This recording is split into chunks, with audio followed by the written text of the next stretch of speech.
Just keep it simple. There's no need to drown yourself in technical indicators and disturbance factors which are around. Just look at price and volume, and I think that's the majority of you need. The markets will always be there. If you're in some bad situation, just get out of the market, come with a clear mind and start over. Never stop learning. It's a huge factor. Study charts, study the price action, and really just respect the risk. I think this is the most important factor. Some people don't understand it. In a huge drawdown, just clear your mind, stop trading, do something else, and you can always just start researching. You don't have to jump heavy in the market. It is possible to work full time. You don't need to have to be a professional trader. You can really have a success also be without, having it as your first position. All right, welcome back everybody to the TraderLion podcast, brought to you by Deep View Charting, as well as the Ultimate Screening Guide and Trading Guide. Those resources are down below in the description.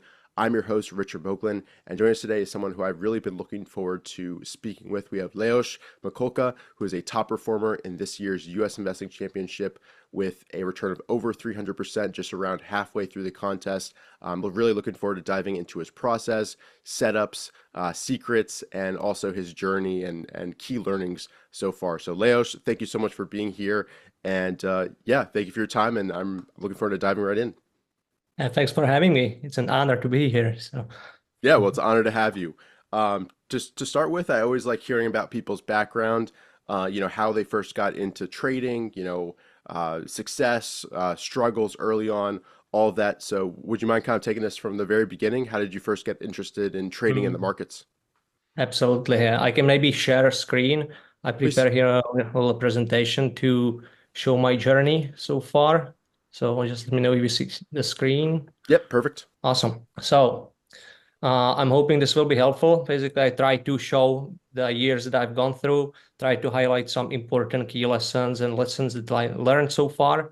So I'm hoping anybody watching this, I think a lot of people might relate to this and might find themselves in one of the stages that I've gone through. So I'm hoping this will help the traders aspiring to get where they want. And okay, let's get through it. So I'm born in Czech Republic. So I actually now living in Prague, Czech Republic. So also my trading time here is a little bit shifted from the classic Eastern time for a few hours. I'm working full time. So trading is not my first profession. How I got into trading. So actually it's kind of a longer story. Basically, first time that I came around trading was when I was maybe 13 or 14, when for some reason I asked my parents to buy me a book, Intelligent Investor from Benjamin Graham, which is a little different style that I do nowadays, but it was kind of my first get to know the markets. And since then, I always thought having a success in the markets means studying the financial reports, going through thousands and thousands of different pages. Then I kind of put a book on the shelves. I didn't touch it for many years.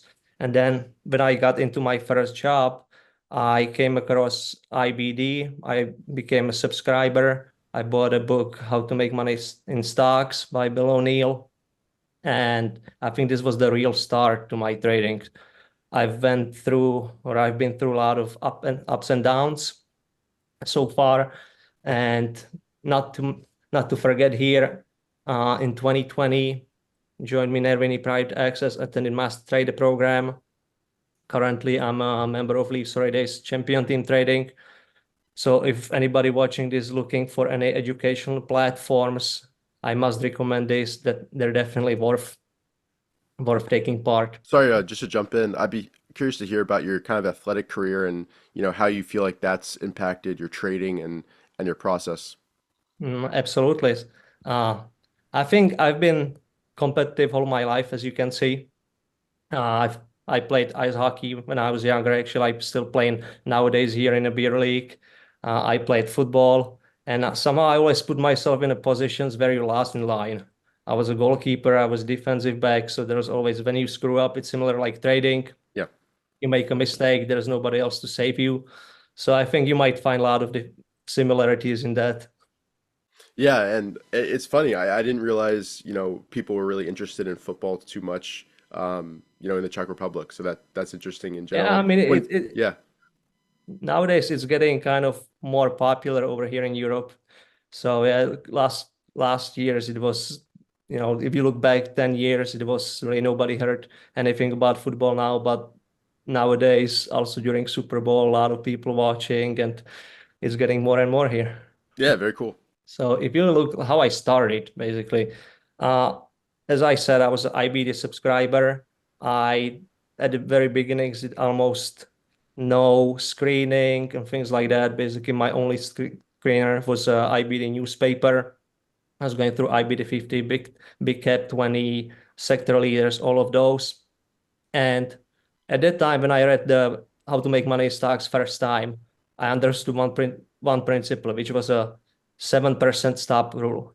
At that time, luckily, I was, I think, little worried, a little scared, of course, to jump into the markets, and I was strictly following this 7%. And as you can see later on the slides, if you just follow this rule, you can have really like huge success. I prepare here a little a little chart just to Hmm. see it on the screen. As you can see, this is just a quick formula, nothing too scientific. There's the expected return, batting average, batting average for losses. And if you just look 2-to-1 ratio, when you respect that 7% loss, you have a 2R, 14%. If you just turn it over and over with about 100 trades, you will get 200% return. So I think those numbers really do magic. And it was, I think, my first big lesson, accepting this stop loss and yeah, trying to compound as much as I can. However, it's not that easy. If you're in the first year, you have 40% return that you extrapolate. You think like in 25 years, I'm gonna be multimillionaire, billionaire, I'm gonna retire soon. So not so quick. So then came the first real correction. At that time, I had no idea what corrections or bull market is. As the market was getting overextended, the sentiment was getting overextended. I was getting more and more aggressive because my portfolio size grew, so my position size grew. And at that time, when market turned to the other side, I had no plan in hands. I had no idea what to do when my first big positions shown on paper. Then it's very difficult to look at. So you just stop respecting your loss. Then you take maybe some revenge trade, which is even the larger size. And these mistakes pile up. And eventually you get into thinking like, okay, it's this much down. I cannot sell it here. I'll just wait for a new base. Then you have all these justifications. Okay, this is a past leader. I'll just wait. It will correct. The correction will be over soon. And then you're just usually will sell at the very bottom. You capitulate, you try to move on. So this is my first encounter with what I call avalanche effect. You break one rule, and in your mind, you will start breaking one rule after the other. And what I discovered, which I mentioned here, is actually when I went back to those trades and I looked at it, just those few trades which I took with those huge losses, it was one loss of about 50%, three losses 40, and a few losses in the range 10 to 20, which is not that bad. If I took out all these and kept them to 7% loss instead of 52% drawdown in that year, I would be plus 18% that year. This is a huge difference in your trading. And this was in the December of 2018, correct? Yeah, Yeah. exactly. It was Yeah. actually my first dump there was that the small correction, Yeah. but because I was in huge margin, my account was way over. I took a huge dump there, and then it just piled up. And this last correction in the second half of the year, that was kind of a yeah, it really put me back below the freezing point. So then I just basically I had to start over. And during those next years, it took me several years to basically break even. And especially in those years, 2019 to 2021, I did a lot of studying. I spent countless weekends and hours just going through various charts. I didn't really use any softwares at that time or any nowadays I use market search. At that time, only thing I had was my textbook, Excel sheets, and I was doing a lot of own notes, marks on the charts, even printed some. And if you just do this over and over again, some simple calculations, if you just look at about 1,000 charts a week at the end of the year, you will have in your mind studied about 50,000 charts, which is a huge amount. At that time, you might think this is useless, maybe I'll never make profits, and maybe I'll spend just 10 years studying charts, killing my weekends, killing my free time, but later down the road, it will eventually start showing up. And just to jump in with the question, Mhm.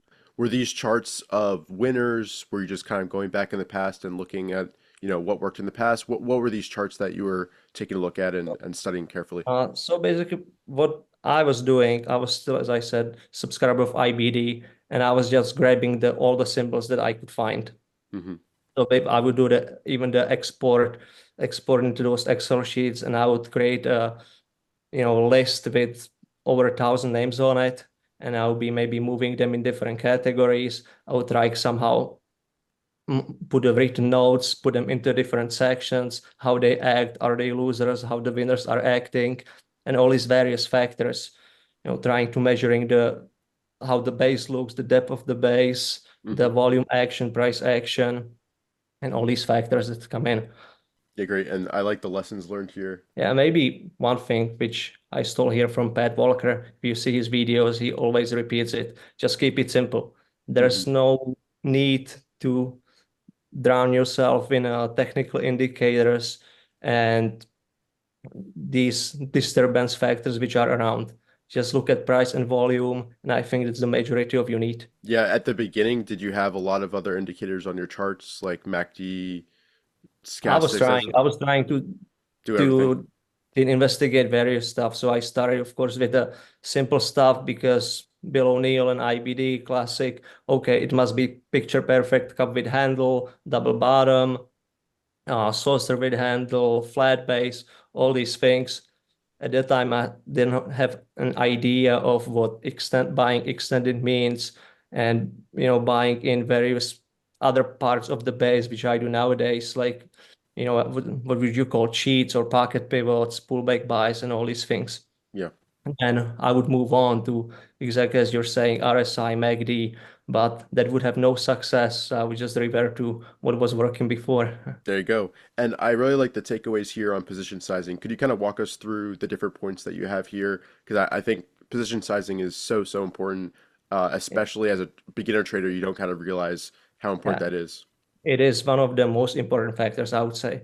And what a lot of traders might not understand, the position sizing does not mean one single position. Position sizing means looking at your whole portfolio, combining it with your open profits, what you have at risk, combining it with the stops that you've set up, and you can then de-risk various ways. You can move the stops, you can increase your single positions, you can take multiple smaller positions, you can sell some, finance the profits that you have, and move on. So there's all these various ways how to achieve what you need without not increasing your overall portfolio risk. And this is one note here, what I do personally, I treat each new buy as new position, which Hmm. kind of helps me to minimize the anxiety of not having in my mind that maybe if I enter a position twice or three times, that suddenly it piled up, the position is really, really large. But if you restrict your mind on it, that you treat it as a single position, you set the stops as you would on a different name, then it kind of helps to reduce the stress factor. Yeah, and was this kind of recovery phase, as you say it? So it was kind of 2019 through 2021. What kind of Exactly. 2019 was a pretty difficult year. Like the indexes went up, but there were a lot of choppy periods, especially during the summer with I think the China trade talks and tariffs and that type of thing. The end of the year was pretty strong, but how was your performance that year? Exactly as you see, it was kind of a chopping back and forth, but at the end, I dug myself from the hole. Yep. It wasn't a huge year. I think it was a couple tenths percent, something just get me above the 0 point, but it helped me. I didn't get, deeper in that hole that I was in. and I could just move on. Then 2020, I was kind of lucky with that past experience from that 2019, 2018, with that corrections that kind of I understood what correction means. So I exited before the COVID. I even started shorting some, and I survived it really well. During the time, I also joined the Minervini private access, which also helped me to, let's say, accelerate all these factors, helped me tremendously. And 2020 and the end of the year, I think a lot of traders had success. For me personally, it was basically the same, and I kind of got almost back to the all-time highs that I was before on my account until a disaster struck, which is on a next slide. And I somehow started to think that I must be smarter than everybody else. And these unnamed discussion forums, which are on the internet, where I learned, you in the market, you cannot argue with the market. You cannot disrespect anybody in the market. There might be styles which are working, maybe even for a short period of time in a frothy market, but you must respect it and never break the rules. I started shorting the GameStop during that famous saga. It was not this first short, but it was somewhere here, as you can see. And I even added to my shorts twice here. And then I peeled off, also hit some margin calls. My largest loss here was 200%. Wow. If you put it all together, I hit a portfolio drawdown of about 30% in 2 weeks, which was a huge hit. I got back into this downward spiral that I was in before. The biggest mistake that I had in that time after was revenge trading with a huge position size. Because naturally, you think 30% loss in 2 weeks, I have to get it back ASAP, because there's no way that I'm going to spend again 10 years trying to get back in.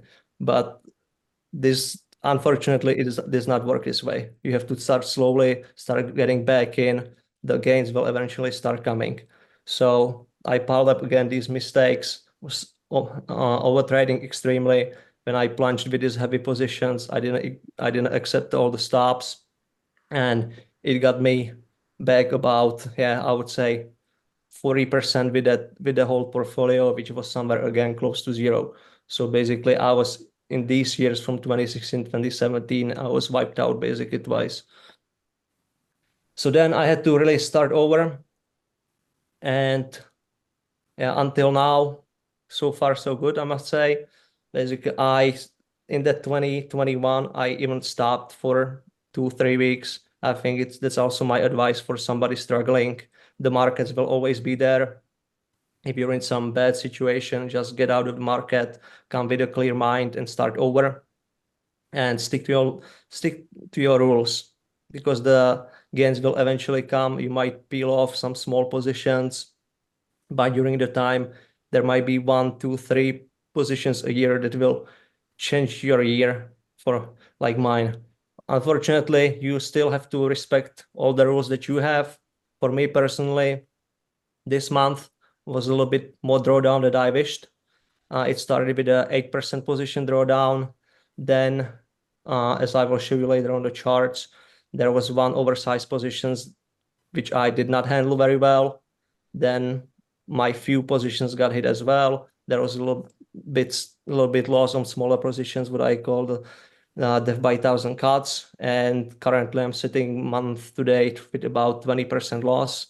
It's nothing bad, but yeah, that's where we are. Yeah, if you wouldn't mind going back one more slide, and definitely don't mean to like rub salt in the wound at all, but could you talk a little bit about what led to that GME short? Was this a trade that's kind of out of normal, outside your usual system? What kind It of was led it to was that? Yeah, absolutely outside of my system. But in my head, it was just basically emotional trade. In yep, my head, I was okay, I've been trading now for maybe 4 or 5 years. I've been a MPA member for 2 years. And the guys on Reddit, Twitter, and so on cannot be smarter than me.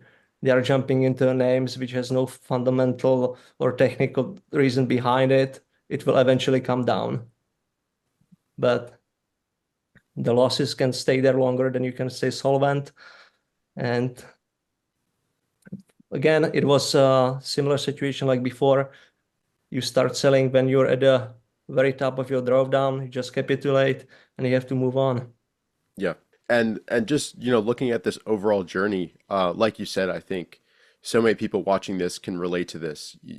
Initial success, then you kind of deal with your first major correction, then you start really putting in the work and building that confidence, building that base by analyzing charts.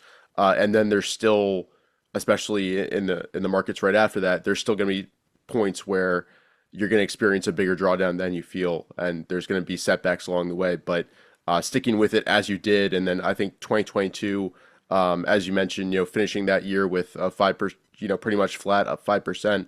That's a testament to a change in your risk management and your ability to keep those drawdowns low, especially during choppy markets. And then it's kind of paid off now in 2023 into 2024. So, like you said at the beginning, I think your journey is excellent. It shows perseverance, but also everybody can relate to this wherever you are kind of on that journey.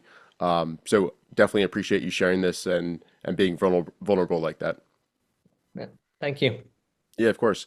If you had to kind of, being here now in 2024, if you had to give yourself guidance your first year, first 2 years in the market, is there anything you would kind of warn yourself about, really emphasize to your past self? What kind of advice would you give your beginner trader self? I would say first start slowly. There's no reason to really jump into a market very heavy. Just start slowly, learn. As I mentioned a couple times in those slides, never stop learning. It's a huge factor. Study charts, study the price action, and really just respect the risk. I think this is the most important factor. Some people don't understand it, and do not try in the stocks, do not try to pick bottom, and do not try to sell on tops. Especially in this style of trading, which is kind of swing trading, growth style trading. There is no point of trying to hit the very bottom. You will never sell at the very top. Just try to, focus on the important stuff, the technicals, fundamentals. Try to hit that sweet spot in the middle, and just compound it over the many trades. Turn the edge over, and I would say never quit, especially. Yeah, and initially you were using kind of a 7% stop at the very beginning. How has that kind of shifted as you've progressed into 2023 and 2024? I think as I've progressed, I think the whole kind of a time period has a little shifted. I'm a bit Hmm. faster with my positions.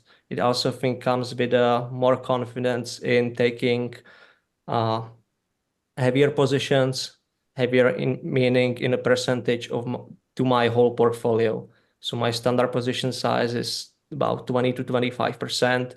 If I go very heavy, I can go to up to 50, 70%, but there you have to be really, really quick. And nowadays, this year, my average stop on average loss percentage is about 3%. Hmm. So, and also on the winning side, before I was aiming more for about the averages, I would say 20, 25. Nowadays, I sit somewhere around 9 to 10. Yeah, really So interesting. Yeah. aiming for a 2 to 1, 3 to 1 ratio. Yeah, and while we're on that topic, do you know your numbers in terms of your batting average? How often you're correct on any given Yeah. trade? It was one thing that somehow naturally I've been doing since the very beginning, since I started. I track how many trades I take, what's my average gain, what's my average loss. Then later on, you also add this how long you hold the positions. And I try to also do kind of like the statistics for the post analysis. So what kind of, where my positions were in the range, how many of those were there, and so on. Yeah, do you have those numbers handy, and how have they kind of changed over time? That'd be kind of interesting. Uh, I don't have that chart in front of me, but basically what you try to do is that kind of asymmetrical leverage. So if you have the normal distribution, which starts at the negative side, goes the highest peak in the middle, you move to the right. So you want to kind of shift the whole thing to the right. So there might be in my chart or histogram like this, you will see there are still a lot of trades in that area between -2, -3 to +2, +3%. It will be the majority, but then you have those outliers. And of Yep. course, you want zero outliers on the negative side. You want as many as outliers on the positive side.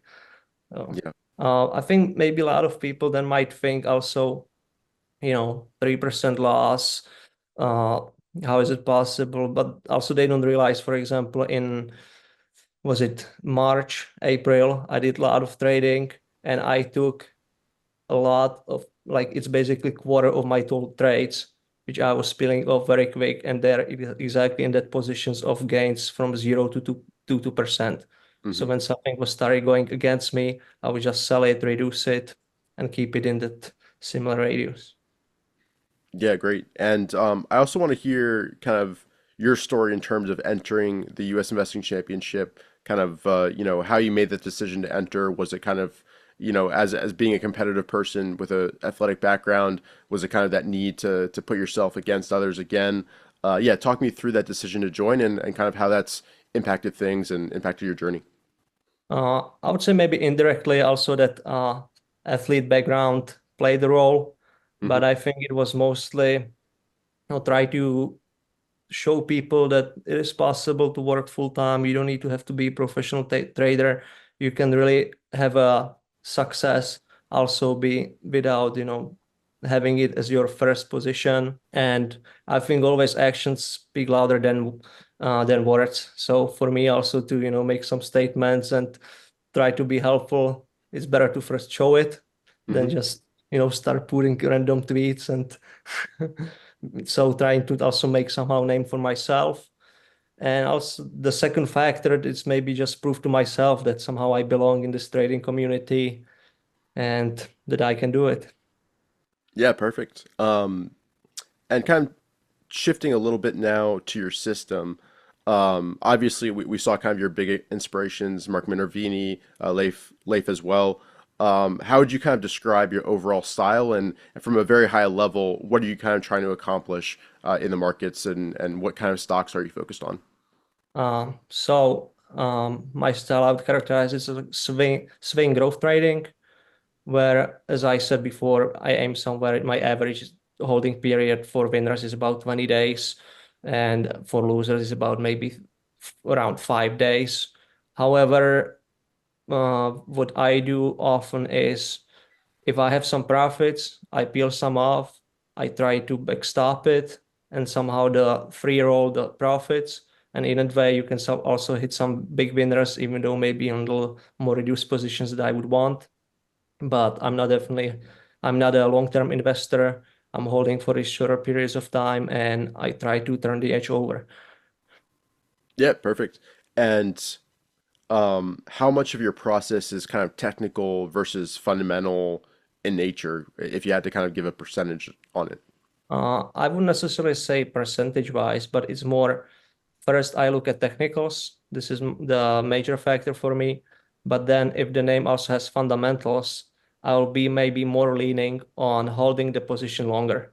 If I Hmm. see there's some nice uptrend beginning or the name is in the process of some uptrend, I'll usually try to hold it through few of those natural reactions or maybe even a new base and have these longer shots. Whereas if I see no fundamentals at all, or I see something might not be right, I'll be more leaning to, Quickly selling it exit. for that, let's say 20% profit. And yeah, And does kind of the theme that a stock is in also come into play there? You want to look for, it being a part of a leading theme. Is that right? exactly. Yeah. And it comes with I would say with that screening process over the weekends and over the week, because there might be always something working either from the, let's say, groups or theme wise or sectors. But also there might be something working from a technical point of view. It might be sometimes, some period of time there are pullback buys working. Some other times it might be typical breakouts. You have basis forming. If you see the handles and these things are working, some period it might be that a lot of stocks already broke out and now they're just forming this shorter natural reaction basis. Yeah, and would you actually mind walking us through kind of what you do on a weekly basis in terms of your routine to kind of, Yeah. look for that and also analyze the market and find the next ideas for the next week? Yeah. So I have few basic screens. Uh, what I do then, I basically pick some of those names into my own watch lists. What I try to call it is my personalized index. I don't really watch the general indices. I just because the biggest feedback I can get is from these names that I picked up. So those screens, they will start with, let's say, tighter, I would say tighter screen where I look for a relative strength of 89 plus, preferably names which are about 25% from 52-week highs. Then I categorize it by liquidity. I start with the most liquid, go to lower liquid names where I would be looking more for those high tide flags and biotech names and similar. Hmm. And then there might come like different filters, like some volume, price, and so on. And then I would look into just simple other screens, like just maybe IPO list, just sorted by the date or the recent strong price actions, maybe in last 3 months, 100% rise, or last week. If maybe one screen I have is just simple last week plus 8% in the price actions, over 100% average. And even if something is not set up, I'll just put it into my watch lists. Hmm. And during the weekend, I have like 3 categories, which I basically move it step by step. If I see something is not set up and might be set up in 3 weeks, 2 months, and so on, I'll leave it in the lowest category. And then as it gets closer to what my ideal base would be, then I move it up, up, and up. Yeah, I love that tiered idea. And for any given week, how many stocks are in that last group, the ones that are like actionable, potential So entries for the in next that week? last group, I have basically the 3 subsections. One which I call IPOs and power plays or high tide flags, which there might be maybe one name or zero. Then I have what I call buy alert, which I will check during every day during the week, which are names where I set my alert. It might be between 5 to 15, 20 names. And because I cannot pick all the names that I would want, I must just disregard something because also I would go just crazy with alerts. Then I put into my third list, which I just call simply non-alert. I put other names which I would be considering buying, but I just simply can't. So I like the names of those. Very, very descriptive. That's great.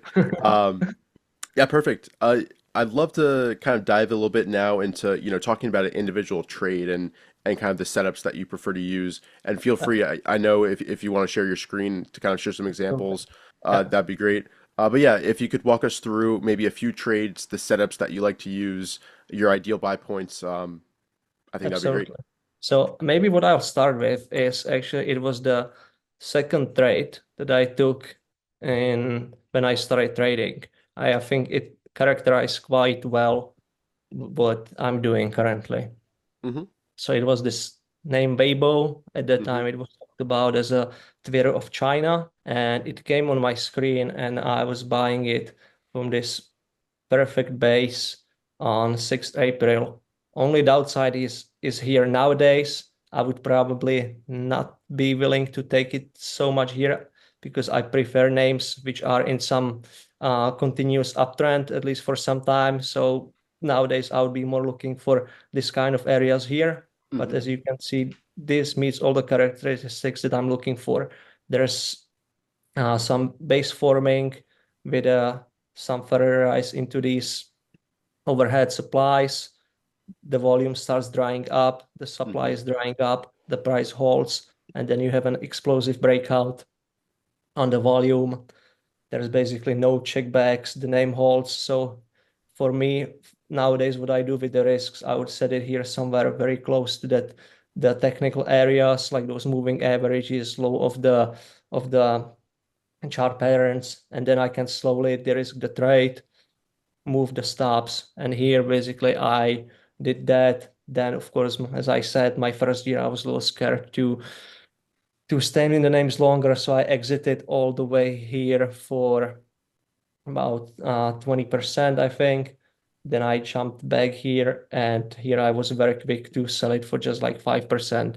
Nowadays, with the use of those backstops, where I would be most likely, I would reduce some here, then I would probably get stopped out on maybe another half position as it breaks here, 10-day, 21-day moving average, and I might continue holding that last bit, that free roll as I call here, somewhere into that extension. Yeah, fantastic. Could you go Yeah. go through from the bottom of the base there, could you walk us through the price action? And you went over it very briefly, but just for people who are maybe newer at this, kind of break down what you're seeing, why it's appealing to you, where you'd look to enter, and all that. Really get into specifics because I think that could be really useful. And maybe go back even further in time so people can see the price action a little bit more clearly, and then we can always move forward. Perfect. So he looks a little more volatile if you look at it, but I think percentage wise, yeah, this is quite too deep. It's 50, I see about 50%, so which is quite a deep base. However, what's important here, these corrections are getting smaller and smaller. So Hmm. you start with a 50% correction, it's actually quite some time back. So it's about 1 year back. It's not that dramatic, but you can see a lot of selling here, a lot of gap downs. Basically, this washout, as the name is setting up for the next uptrend. A Hmm. lot of chopping around. Uh, and as it starts going back up, you can see there are some gap ups and so on. And it hits the point around the highs. You might expect there are some trapped buyers who bought somewhere here, maybe tried to buy it here, got washed in that name. They're just waiting to get break even. They start selling, and other action occurs. Here, in that stage, even market search puts it as a cup with handle. We have little shallower, but still 40% quite deep. Nowadays, I would be looking maybe for 25, 30%. Hmm. And what's very important here, as you can actually see, there's not just one, there are kind of two of those contractions. Hmm. There's one deeper in the handle, it goes back up. It forced even this smaller thing with a pivot and inside day. So the price is getting really smaller and smaller. There is not much supply coming in. The sellers are not there. You Yeah, the can see it volume. also you can see it on that volume action, and really dries up here, 30% below average here, even less. And then you have this explosive breakout. I would be nowadays buying somewhere where it breaks that area of that last contraction. Yeah, can I jump in with a question here? So, say you see that setup on your weekly homework, the how tight it's getting, all that. Where are you putting your alerts? Where are you looking to enter specifically? And where would be kind of your planned stop as you look to prepare a trade?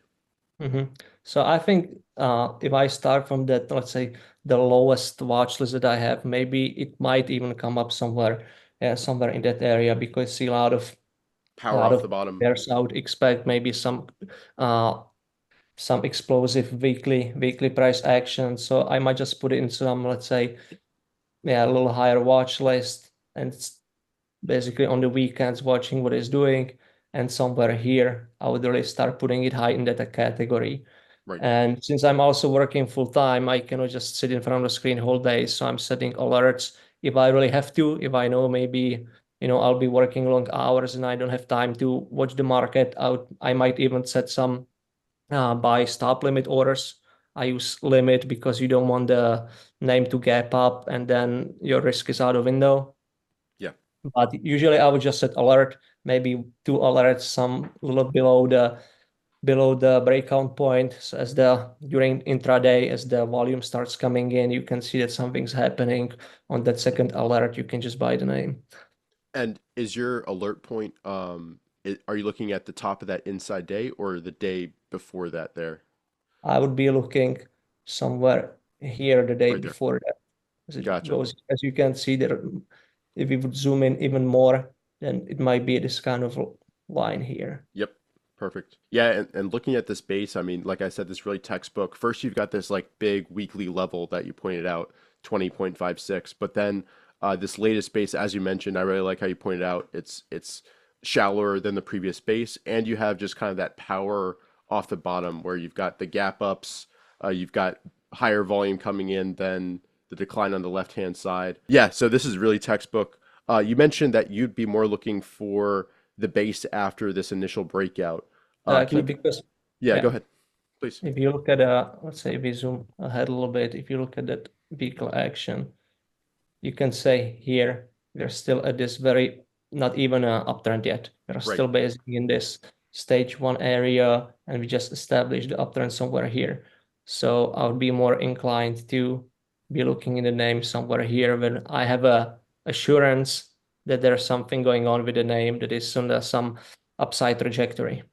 Right. Perfect. And kind of could you walk us through kind of what your buy point would have been for that base as well? I think it might be the prior base. Yeah, right It there. is Yeah, it gets super tight again. That's nice. exactly. And yeah, I don't know what's the exact percentage here, but it's more getting into that kind of flat base area Right. where you can you can see it washes out some weaker hands in this 21 day break, and it starts getting tight along those moving averages. So I'll be looking somewhere in the middle of the base as it breaks through back to the uptrend, and I will be probably buying somewhere on this name here along that supply. And also here the advantage is if you have a lot of names which are tight like this, you can really set your stops your stops very tight. If the name doesn't work, you hand in a leverage. Next day, you can enter it again, or maybe there might be some other name which is even better set up. You can take that instead. You protected your loss, and you can move on. So do you usually put your stop loss at the low of the range versus kind of the low of the breakout day, or Yeah, I does would, I would, it I would be depend? looking for technical areas, and it might be either the chart patterns or moving averages. And my most preferable thing is if the chart areas actually match those moving averages. Yep. So, for example, here, as you can see, there's the 10-day moving average, the 21-day moving average all lined up. So you have all the reasons just to keep it tight like this. No reason to go the name all the way breaking 50-day. Yeah, I love when you've got a tight area right near the 21 EMA or 21 day simple. That's I think great example of this is the next name which I have here, Mhm. which is my recent trade from this year, which is Kava, where from that Kava buy, I was actually buying it here with a little different tactic with pullback buys. But here yeah, as you can see, I could have maybe bought it again in that IPO base, Yep. but I started more looking into the name here along that 50-day. And what I did, actually, I traded it twice. The first one was a little premature, where I was trying to do here as it's trying to find the support again with the volume. As you can see, volume drying up Right. along that 50-day. I'll try to buy it on this pop over a 50-day line. Hmm. However, that did not work. I exited it here with like 1.5% loss. Uh, continue to watching it. Next day, you can see again undercut volume on the downside. Oh no, sorry, on the upside picks up again, breaks the same pattern, and we go to the races. Here you have the leverage. The initial stop was maybe here about 3 to 4%. I can very quickly again take some profits into strength. I can then start de-risking along those moving averages around those technical areas, or potentially here again, technical area means the moving average with some kind of a wild handle. And I continued selling into strength with the final bit sold here on this shakeout after earnings, where I got Yeah. stopped out on the 21 day break. Yeah, that was a wild bar. I remember that. Yeah, perfect. Could you kind of go into a little bit more detail with your stop loss management? People often have a lot of questions with that. So you mentioned, you had your initial stop below that outside reversal bar. Then when you could sell some into strength, that's when you started moving your stop up. Could you just kind of go into a little bit more detail there about kind of what you do typically? Maybe if there's just some more details, as well as like the reasoning behind it, both psychologically and, trading wise. Yeah. So what I start with, as we already went through, percentage-wise, that initial stop might actually be higher than my average loss. If my average loss is 3%, I'll be looking for names maybe where I can put technically the stop around even 5-6%. However, I'll be looking to move them continuously up, meaning you don't necessarily have to move all the stop. If it moved, you can maybe move half of your position stop higher, keep the one original. If you get knocked out and it turns back up, you save yourself on a half. But I'm trying to quickly get into those areas of my averages. Plus, what's very important is if you see there's no upside, try to limit the downside, because the upside you can really take care of. You can always manage your risk. And as it further moves on, as I said, always one bit of the stop will be more aggressive. It will be somewhere in the lower areas. If it's getting very, very extended, it will be maybe percentage wise from the top, maybe 15%. And there will be on the way some backstops, which will be much tighter. I'm very bad in selling all the way into strength because I'm always hoping that will be another gap up, another upside. But emotionally, I try to limit this with I would say aggressive backstops. For example, if you look here, I think I might have even peeled something off here. Hmm. When it starts extending, I would maybe put a backstop somewhere here when I see it's always way on the top. So I will never hit the sweet spot on the top, but at least it's still the profit. As you can see what happens next 2 days. I'm very happy what I took here. And yeah, again, de-risking the rest. Once you de-risk the rest, again, it gives you leverage. You can jump into other names, you finance that name, or further you can, increase the size. If you need to, you can jump back in. Yeah, selling is the tough part. It's that's the art for sure. Could you talk about your position sizing a little bit and how much you decide to size this one and kind of your methodology around that? Does it kind of depend Mhm. on where your initial stop is percentage wise away from your expected entry? Yeah, maybe. Yeah, with the position sizing comes, as I said, with a waiting for your portfolio to start working. I Hmm. think a great example of this is how I started this year, where I started one of the early trades in this year in January was famous Nvidia, which as you can see, so maybe while we wait, like with the Nvidia trade, it was that example of unfortunately at that time my portfolio did not have so much gains, so I would start smaller. With Hmm. Nvidia, it was beginning of January. I was kind of put myself, since I entered a contest, that I'm starting from zero. And at that time, I would start with maybe quarter positions or half positions. My position is, as I said, about 20-25%. So if you look quarter to half position, it's somewhere between 6.5, 12%. Hmm. So if the 5% loss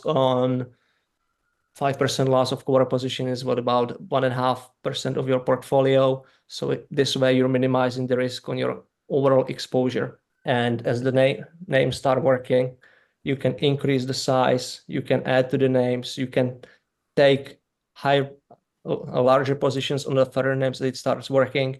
And it's a great example of this where I started trading NVIDIA on this picture, perfect base.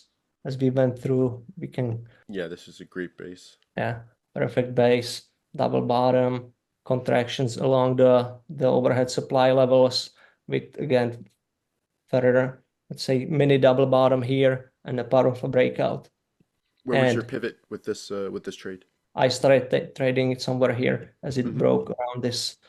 That's this area about this 504 somewhere. And I would put my stop somewhere around those moving averages here, which is again not that tremendous, maybe 4%, 5%, something like that. And as we start moving on, what I did, I sold some into strength somewhere in this area. And that way, again, I finance my next positions. So a couple days after, what I saw was this.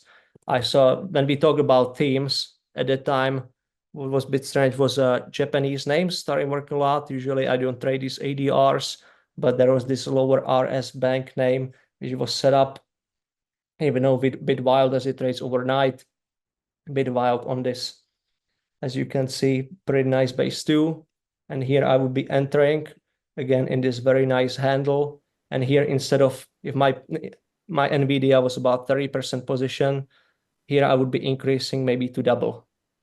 Because now if I get stopped out with the same amount of risk on this name, basically I'm at a zero. I didn't lose anything. I financed my risk with that previous name and I can move on. Yeah. Oh, by the way, I wanted to ask kind of about your daily routine as well, especially because you're someone who's working full time, also living over in Europe, I'm sure impacts things. Could you kind of walk us through maybe a day in your life trading wise, kind of what you do to prepare, when you're watching the markets, if you do, because I think that might be helpful for a lot of people who are kind of doing this on the side, along with their other careers. Yeah. So I start with those watch lists and maybe daily because I don't have the time to go through hundreds of names every day. I try to go at least during evening through some of those top lists, which might be maybe 20 to 50 names, which I'm focused on during that week. And as I said, since I'm working full time, I try to put alerts in. Nowadays, also you have a mobile apps. You can just watch it from your pocket. You don't have to sit in front of your computer. And also what my advantage is the European time, because since I start working, from 8 to 4, 8 to 5, then the market opens here 3:30 p.m., goes until 10 p.m. So basically after work, I can switch to trading to markets and watch it a little more closely. And I think there's nothing too scientific, as I said, just, have maybe what's very important to mention is having the plan the day before. Yeah. Do not try to call audibles during the trading day. Have a pre-set up plan what you're gonna do the next day, and it will help you a lot. Try to set up your orders in. Uh, Important factor to mention, I almost always have hard stops. There are some exceptions which sometimes cost me. So I try to prefer these hard stops. If I cannot watch something, things can turn around very quick. It will hit my stop. I move on. Yeah, yeah, absolutely. And also, being someone who's kind of experienced a decent amount of drawdowns, and kind of come back from it, is there anything kind of trading psychology wise that you found to be really helpful in dealing with drawdowns and kind of getting yourself back and building your confidence back so you can trade effectively and aren't kind of lost in the losses? Mhm. I think as I said, if you're very, in a huge drawdown, just clear your mind, stop trading, do something else. And you can always just start researching. You don't have to jump heavy in the market and really try to start slow. I know it's easier said than done, but you will notice once the market is working and these small positions start piling up, then you will see the tractions. At that time, you might see things are working. Okay, I'll increase my positions, and eventually in this uptrend, you will hit the jackpot. You hit 2, 3 names, and it will move your whole year. There you go.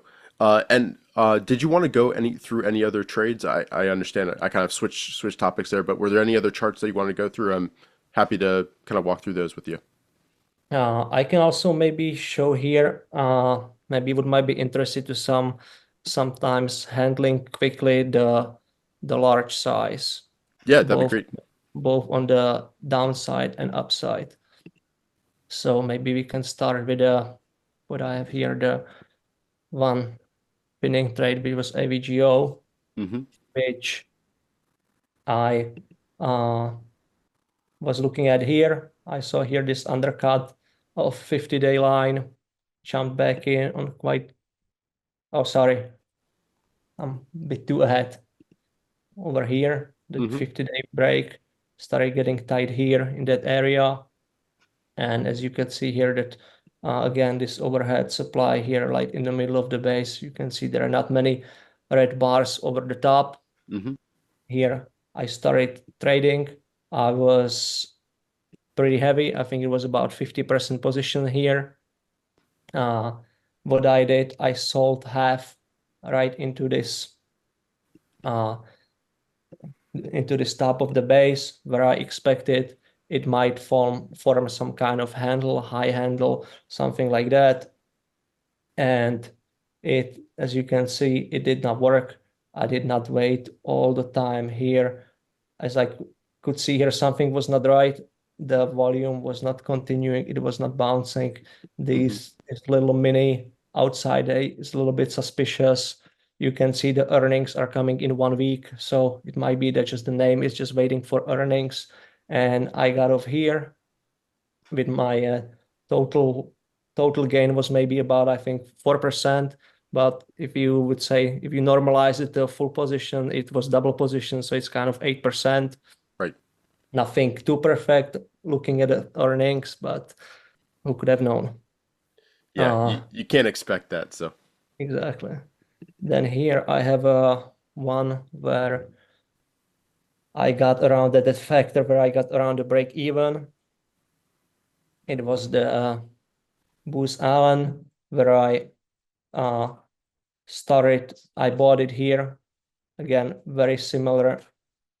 Maybe now if I look at it, very similar structure to that Broadcom that we just went through. You can see there's a kind of double bottom, you can call it, with a tightening on the moving averages cross, 50-day flattening, and you have this 5-day sheet pocket pivot. As it starts breaking out, I bought it here. Unfortunately, I thought this base is way too perfect and I didn't scale any out, and I took some loss here about 0.5%. Then the similar scenario, because now I was back to, let's say, full position, moved up. I was way too eager to wait for some continuation. It reversed, took some loss around, again, 1%, 0.5%. And this is like a clear example of how I would take those mini losses on those heavy positions. However, it also has a dark side. It's the thing which I said with not watching the market all the time and sometimes not putting the hard stops in, which was the Kupang Amazon of South Korea, where I tried with this be way too aggressive on here on this 50-day pop. For me it's a little non-traditional buy, let's say, that I would rather prefer some tighter action along these areas. But for the, let's say, retail name, it was sitting up pretty well. I thought it can just bounce off that 50-day, which it held. yeah, Went too heavy. Then next day, I was not watching it. I didn't have a hard stop in. It took a huge plunge intraday. I think there was some news from South Korea, and I took about almost 6% loss. I was very, very heavy. It was maybe 3/4 of my account in that. Oh. So you can again multiply it and normalize that full position. It will be about 15%. So Wow. Yeah. Was this the biggest loss this year that you've experienced? I think so. Yeah. Yeah. Yeah, that's too bad. Were there any other trades that you want to go through? Yeah, maybe we can. I would say when we show the largest loser, maybe I can show also the largest winner, which It's only fair. which Yeah, is ARM. here, ARM, which is again another great example of some principles that I try to put in. So arm, I bought here into this IPO breakout. It's, I would say, perfect cup with handle with for the IPO. Mm-hmm. And then I think first time, if I'm looking to my notes, I reduced here into that extension, into that 10-day moving average extension. Then I actually reduced a little bit here as it broke down, I think. And then unusual trade was here in this recovery to a through 21-day moving average, Mm-hmm. where it's also another factor. Sometimes you can take these very aggressive plays. Again, if you keep the risk in check. Mm-hmm. On this position, what I took here, my total stop loss was about 0.5%. So either it works or you get stopped out very quick, 0.5%, no big deal. Moved up very quick. I continued holding some here. Since from this base, I already had enough cushion. It was maybe 15% plus 18% plus cushion into earnings. So I could afford to held the position into earnings. Do you And have a, then sorry to jump in, do you have a rule with that, like a certain amount of cushion, or it's kind of, it depends on the situation? uh, usually if the earnings are coming up, you can also look up, with options, what is usually the kind of Implied move. expected move on the earnings. Of course, anything can happen, but I would try to base it on that, and more leverage the better. But usually if it's 5, 10, 15%, at least some portion I would held into earnings. Gotcha. And here then, it basically gapped up. I think I reduced even during after hours some. Then I reduced for third time here on the almost the very top, and then sold some small pieces as it broke down here. So Yeah, this great was the trade. Great trade. Have you traded it again since? Because it's had a really nice move up the right hand side here. Not. Unfortunately, no. I was looking at it here as Mm-hmm. it started recovering.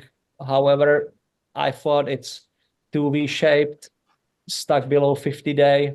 I didn't really have a confidence of. Also, it was not too tight. I would prefer some maybe few inside days here at least. Yeah. Ideally above 50-day. Then it broke out and didn't provide any low risk entry where I could get back. So I'm hoping here we might see some, let's say, small base, which could maybe work down the road. Yeah, excellent. I think that's pretty much all the questions I had about your trading style. Was there anything else that you want to focus on there, or you're pretty much good? I think that's pretty much it. All right, so perfect. To kind of wrap things up, just throwing it out there, thinking from the perspective of somebody watching this who is just a few years into their trading journey. What kind of advice would you have for them to accelerate their learning curves, deal with the drawdowns, persevere through the drawdowns as well? Yeah, any advice that you kind of tell them to help them through that and along their path? Um, Yeah, I think we pretty much discussed a lot of these factors. To add to that, maybe also let's say, try to make various ways how to make yourself aware of what you're doing if you're sticking to the rules. Try to make maybe, I don't know, Excel sheets with green, red formatting, or put a sticky notes around if you hold your stop or not, or if you were selling correctly. Try to make a plan. Try to come up with a plan what you're gonna do. Adhere to that. I would say never quit. Never quit. Respect the risk. Keep studying, and eventually you will get there, I'm sure. Perfect. Well, Leos, where can people reach out to you if they want to get in contact? We can put the link to your Twitter down below in the description if that works. Yeah, I think it'll be my Twitter. I just started tweeting recently now with the USIC. So it's my last name, Mikulka, and first letter of my first name, so L at the end. Yeah, we'll have that link there for you so you guys can get it easily. Well, thank you again, Leos, for your time. I really enjoyed this. I'm sure everybody watching did as well. Best of luck in the second half of the contest. It's a big race this year, so wishing you the best. And yeah, again, thank you for your time. Thank you. Yeah, of course. To everybody watching, I hope you guys enjoyed. Make sure to leave a like down below if you did, subscribe to the channel, and we'll see you guys in future videos. Take care.